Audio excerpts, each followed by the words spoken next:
ಎಲ್ರಿಗೂ ನಮಸ್ಕಾರ ರೀ. ಇವತ್ತು ನಮ್ಮ ಇಂಡಿಯಾ ಸೆಮಿಫೈನಲ್ ಕ್ವಾಲಿಫೈ ಆಯ್ತು. ಇವತ್ತು ಒಂದೇ ಚಪಾತಿ ಹಾಕ್ಬೇಕು ಇಡೀ ಇಂಡಿಯಾದಾಗ. ಯಾರಪ್ಪ ಅದು? ನಮ್ಮ ಚೀಟ ಸಂಜು ಸ್ಯಾಮ್ಸನ್ ಅವರು.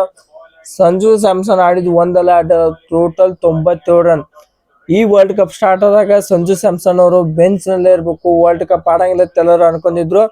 ಆದ್ರೆ ಅವ್ರಿಗೆ ಈ ಟೈಮ್ ಕೊಡ್ಕೊಂಡ್ ಬಂದಿತ್ತು. ಅವರ 97 ರನ್ ಅಂತ ಟೀಮ್ ಇಂಡಿಯಾನ ಗೆಲ್ಲಿಸಿ ಸೆಮಿಫೈನಲ್ ಹೋಯ್ದ್ರು. ಏನ್ ಅನ್ಕೊಂಡಿದ್ದು ನಾವೆಲ್ಲ ಈಗ 2016 ವರ್ಲ್ಡ್ ಕಪ್ ಒಳಗೆ ಅದು ಕೋಲ್ಕತ್ತಾ ಗ್ರೌಂಡ್ ನಾಗ ಇತ್ತು, ಅದು ವೆಸ್ಟ್ ಇಂಡೀಸ್ ಅವ್ರ ಮೇಲೆ ಇತ್ತು. ಈ ಸಲ ಹಂಗಾಕತಿ ಅಂತೆಲ್ಲ ಅನ್ಕೊಂಡಿದ್ರು.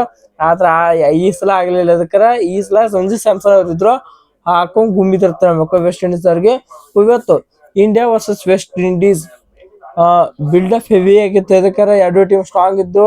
ಯಾರು ಗೆಲ್ತಾರೆ ಕ್ವಶನ್ ಬಾಳ ಇದ್ದು. ನಾವೆಲ್ಲ ಅನ್ಕೊಂತೀವಿ ಪಕ್ಕ ಇಂಡಿಯಾನ ಗೆಲ್ತತೆ, ಅದೇ ತರ ಇಂಡಿಯಾನ ಗೆಲ್ತವತಿ ಮ್ಯಾಚ್. ಇದಕ್ಕಾರ ನಮ್ ಬಾಲಿಂಗ್ ಹೇಳ್ಬೇಕಾರೆ ಇವತ್ತು ಟಾಸ್ ಗೆದ್ದೆ ಐತೆ, ಇಂಡಿಯಾದವ್ರು ಬಾಲಿಂಗ್ ತಗೋತಾರ. ಇವತ್ತು ಬಾಲಿಂಗ್ ತಗೋದಾಗ ವೆಸ್ಟ್ ಇಂಡೀಸ್ ಅವ್ರು ಯಾವ ಪರಿ ಬ್ಯಾಟಿಂಗ್ ಆಡ್ತಾರ ಅಂದ್ರ 70+ ರನ್ ಇಬ್ಬರ ಸೇರ್ಸಿ ಹೊಡಿತಾರ. ಇದಕ್ಕಾರ ಒಂದ ಕಾರಣ ಏನಂದ್ರ ಅವತ್ತು ಬುಮ್ರಾ ಅವ್ರಿಗೆ ಓಪನಿಂಗ್ ಕೊಡೋದಾಗಾರ. ಪವರ್ ಪ್ಲೇ ಮುಗಿದಾದ್ಮೇಲೆ ಬಾಲಿಂಗ್ ತರ ಬುಮ್ರಾ ಅವ್ರ. ಸೊ ಅದಕ್ಕೆ ಐತಿ ರನ್ ಬಿಡ್ಸ್ಕೊತಾರ. ಇನ್ನೊಂದು ಕಾರಣ ಏನಂದ್ರ ಹಾರ್ದಿಕ್ ಪಾಂಡ್ಯ ಆಯ್ತು ಮತ್ತು ಹರ್ಷ್ ಸಿಂಗ್ ಆಯ್ತು, ಇಲ್ಲಿ ಓಪನಿಂಗ್ ಒಳಗೆ ರನ್ ಬಿಡ್ಸ್ಬೋದು ಪವರ್ ಪ್ಲೇದಾಗ. ಅದಕ್ಕೊಂದು ಕಾರಣ ಆಯ್ತು. ಇನ್ನ ಇವ್ರು ನೀವು ನೋಡ್ರ ಬ್ಯಾಟಿಂಗ್ ಫಸ್ಟ್ ರಾಸ್ಟನ್ ಚೇಜ ಇವರೆಲ್ಲ ಶೈ ಹೋಪ್ 33 ಬಾಲಿಗೆ 32 ರನ್, ಮತ್ತ ರಾಸ್ಟನ್ ಚೇಜ 25 ಬಾಲಿಗೆ 40 ರನ್, ಮತ್ ಶಿಮೋನ್ ಎಟ್ಮಾರ್ 12 ಬಾಲಿಗೆ 20. ಸೊ ಟಾಪ್ 3 ಏನೈತಿ ವೆಸ್ಟ್ ಇಂಡೀಸ್, 3 ಮಂದಿ ಡೇಂಜರಸ್ ಆಗಿ ಬ್ಯಾಟಿಂಗ್ ಆಡ್ಯಾರು. ಅದ್ರ ಸಂಬಂಧ ಇವತ್ತ ಸೆಮಿಫೈನಲ್ 195 ತನಕ ಒಂದ್ ವೇಳೆ ಏನ್ರ ಬುಮ್ರಾ ಅವ್ರಿಗೆ ಬಾಲಿಂಗ್ ಏನಾರ ಕೊಟ್ಟಿದ್ರ ಪವರ್ ಪ್ಲೇದಾಗ, ಅದು ಪಕ್ಕ ಇನ್ನೊಂದು 10-15 ರನ್ ಕಮ್ಮಿನೇ ಬೀಳ್ತಿತ್ತು. ಏನ್ ಮಾಡೋದು, ಬಾಲಿಂಗ್ ಕೊಡೋದಾಗ ಅಷ್ಟೇ. ಏನಿದ್ರ ಗೆದ್ದರ ನಮ್ಮ ಇಂಡಿಯಾದ ಅಟ್ಟ ಸಾಕು. ಓಕೆ, ಈ ರಾಸ್ಟನ್ ಚೇಜ ಇವು ಹೆಟ್ಮ್ಯಾರ್ ಔಟಾಗಿಂದ ಇನ್ ಮೇಲಿಂದ ಪಟ ವಿಕೆಟ್ ಬಿದ್ದು. ಏನಂದ್ರೆ ಶರ್ಮಾ ದೊಡ್ಡ ಗುಡ್ ವಿಕೆಟ್ ಬಿದ್ದು. ಅದನ್ನು ನಮ್ ಬುಮ್ರಾ ಅವ್ರು ತೆಗೆದ್ರು. ಬುಮ್ರಾ ಅವ್ರು ಇವತ್ತ 2 ವಿಕೆಟ್ ತಗೊಂಡಾರ. ಒಂದು ರಾಸ್ಟನ್ ಚೇಜ ಮತ್ತು ಇನ್ನೊಂದು ಶರ್ಮಾ ಕೂಡ. ಮತ್ತ ರೋಮನ್ ಪೋಲ್ ಐತಿ 19 ಬಾಲಿಗೆ 34. ಇಲ್ಲೇ ಡೇಂಜರ್ಸ್ ಆಗಿದ್ದು 195 ಬರ್ನಾಕ್ ಮೇನ್ ಕಾರಣನ ಇದಕ್ಕರ 34 ರನ್. ಅದು ಬರೀ 19 ಬಾಲಿಗೆ 6 ಬಡ್ದಿದ್ರೆ ಲಾಸ್ಟ್ ಓವರ್ ಆಗತ್ರು ಹಾಕೊಂಡ್ ಗುಮ್ಮಿ. Jason holder 22 ಬಾಲಿಗೆ 37. ತೀರಾ ಡೇಂಜರ್ಸ್ ಆಡಿದ್ರು ಜೇಸನ್ ಹೋಲ್ಡರ್ ಅಂತರು. ಟೋಟಲ್ 195 ರನ್ ಹೊಡೆದಿದ್ರು. One of the highest score ಇದು ಏನು ಇಂಡಿಯಾ ಟೀಮ್ ಚೇಸ್ ಮಾಡಿದ್ವಿ ವರ್ಲ್ಡ್ ಕಪ್ ಒಳಗ.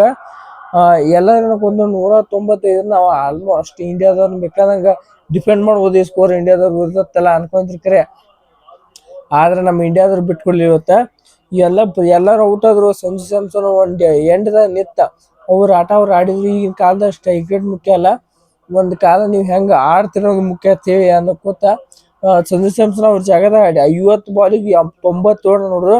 ಅಭಿಷೇಕ್ ಶರ್ಮಾ ಆಸ್ ಯೂಶುವಲ್ ಅವ್ರು ಶುರು ಹಚ್ಕೊಂಡಿದ್ರು, 6 ಹೊಡ್ಲಿಕ್ಕೆ ಚಾಲೂ ಮಾಡಿದ್ರು.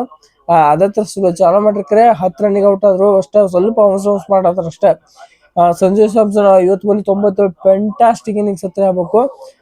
ನಾಟ್ ಔಟ್ ಗೆ ಮತ್ತೆ ಹೇಳಿಕೆ ಇನ್ನೊಂದು. ಮತ್ತೆ ಇಶಾಂಕ್ ಕಿಶನ್ ಅಂತೂ ಇವತ್ತು ಲಘು ಔಟ್ ಅವರು 10 ರನ್. ಇನ್ನು ಸೂರ್ಯಕುಮಾರ್ ಯಾದವ್ ಇವರು ಅಷ್ಟು ಭಾರಿ ಆಡ್ಲಿಲ್ಲ. 14 ಬಾಲಿಗೆ 18 ಬಿಟ್ರೆ. ಇನ್ನು ತಿಲಕ್ ವರ್ಮಾ 15 ಬಾಲಿಗೆ 20 ಸ್ವಲ್ಪ ಸೂಪರ್ ಆಗಿ ಆಡಿದ್ರೆ ಹೇಳ್ಬೇಕು. ಹಾರ್ದಿಕ್ ಪಾಂಡ್ಯ 14 ಬಾಲಿಗೆ 17, Shivam Dube 8 run. So total ಎಲ್ಲಾ ಟೀಮ್ ಸೇರಿ 99 ರನ್ ಹೊಡೆದ್ರ ಸಂಜು ಸ್ಯಾಮ್ಸನ್ ಒಬ್ರ ಇಷ್ಟ ತುಂಬಾ ಇದು ಎಷ್ಟು ಎಲ್ಲ 103 ಹೊಡೆದ ಸಂಜು ಸ್ಯಾಮ್ಸನ್ ಒಬ್ರ 97 ರನ್ ಹೊಡೆದ್ರು. ನೆಕ್ಸ್ಟ್ ಲೆವೆಲ್ ಬ್ಯಾಟಿಂಗ್ ತಗೋಬೇಕು ನಮ್ಮ ಟೀಮ್ ಇಂಡಿಯಾ ಹತ್ರ. ಇವತ್ತಿನ ಮ್ಯಾಚ್ ಆದ್ರು ಸೆಮಿಫೈನಲ್ ಕ್ವಾಲಿಫೈ ಆದ್ರು. ಕ್ವಾಲಿಫೈ ಆಗಿ ಇಂಗ್ಲೆಂಡ್ ಅವ್ರ ಮೇಲೆ ಸೆಮಿಫೈನಲ್ ಮ್ಯಾಚ್ ಆಡ್ಬೇಕಾಗಿತ್ತು ನಮ್ಮ team India. England Harry Brooke ಮತ್ತು ವಿಲ್ ಜಾಕ್ಸ್, ಬಟ್ಲರ್ ಇಂಥ ಟೀಮ್ ಎಲ್ಲ ನಮ್ಮ ಇಂಡಿಯಾ ಟೀಮ್ ಆಡ್ಬೇಕಾಗೈತಿ. ಸೊ ಅಲ್ಲಂಗೆ ಆಡ್ತಾ ನೋಡ್ಬೇಕು. ಇದೇ ತರ ಒಂದ್ ಚೇಂಜ್ ಮಾಡ್ಬೇಕಂದ್ರೆ ಬುಮ್ರಾ ಅವ್ರ ಬಾಲಿಂಗ್ ಕೊಡ್ಬೇಕಷ್ಟು. ನಮ್ಮ ಟೀಮ್ ಇಂಡಿಯಾ ಅವರು ಕೊಟ್ರೆ ಚಲೋ ಆಕೈತಿ. ನೋಡ್ಬೇಕು ಏನ್ ಮಾಡ್ತಾರೆ ನಮ್ಮ ಟೀಮ್ ಇಂಡಿಯಾ. ಇವತ್ತಿನ ಮ್ಯಾಚ್ ಅಂತ ಕೊಡ್ಲಿಲ್ಲ, ಅದ ಕೊಟ್ರೆ ಒಂದ್ ಸ್ವಲ್ಪ ಅಂದ್ರೆ ಬುಮ್ರಾ ಪಿಕ್ ಮಾಡಿದಾಗ ಬಾಳ ಕಷ್ಟ ಆಗೈತೆ ಪವರ್ ಪ್ಲೇದಾಗ. ಅದ ಒಂದ್ ಕಾರಣ ಅವ್ರು ತರ್ಬೇಕಾದ್ರೆ. ಸೊ ಅವಾಗ ನೋಡ್ಬೇಕು ಏನ್ ಮಾಡ್ತಾ ಗೊತ್ತಿಲ್ಲ ನಮ್ಮ ಟೀಮ್ ಇಂಡಿಯಾದವರು. ಏನಾದ್ರು ಇವತ್ತ ಸಂಜು ಸ್ಯಾಮ್ಸನ್ ಅವ್ರಿಂದನ ನಮ್ಮ ಟೀಮ್ ಇಂಡಿಯಾ ಗೆಲ್ಲುತ್ತೆ ಅಂತ ಹೇಳ್ಬೇಕು. ನೋಡು ಮುಂದೆ ನಮ್ಮ ಟೀಮ್ ಇಂಡಿಯಾ ಹೆಂಗ್ ಆಡ್ತಾರೆ ಈ ಮುಂದ್ ಬರೋ 10 ಮ್ಯಾಚ್ ಅಂತೇಳಿ. All the best team India ಅಂತ ಈ ವಿಡಿಯೋ ಇಲ್ಲಿ ಮುಗಿಸೋಣ. ಈ ವಿಡಿಯೋ ಲೈಕ್ ಮಾಡಾಗ ಚಾನಲ್ ಸಬ್ಸ್ಕ್ರೈಬ್ ಮಾಡ್ಕೊಂಡು ಮತ್ತೊಂದು ನಮಸ್ಕಾರ.